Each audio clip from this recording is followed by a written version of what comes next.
Assalomu alaykum, yaxshimisiz? Qandaysiz? Sog'lig'ingiz yaxshimi? Hammani so'rab chiqadi. Hamma bir-birda qochadigan paytda shunaqa so'rash o'zi katta baxt bu. Kimdir bilan yaxshiyam siz ayollarning gapiga bormaysiz. Men gapda bo'lganman deysiz. Uyga borganda dasturxonni ko'rsangiz, oho, biz yuz harakat qilsak ham o'zbeklarga o'xshab biz hech qachon mehmon qila olmaymiz. Sizlarda qanaqadir mehr oqibat boshqacha. Bu yerdagi madaniyatlar va bu yerdagi urf-odatlar o'zbek xalqqa ta'zim qiladigan narsa bo'lgan. Biz o'zligi bilmasligi mumkin.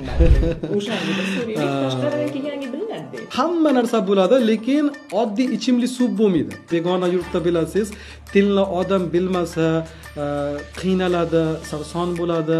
Bizda-chi bilasizmi, eng katta muammo nima? Biz o'tirib gaplashmaymiz. O'zbeklarni uzoqdan ko'rsam yugurib borardim. Shevalarda qiynalganman. Endi hozir hattoki xorazmcha sheva ham men uchun muammo emas endi. Bunaqaga o'zgartirish qiyin bo'lmaganmi? Men hali ham shunaqaman.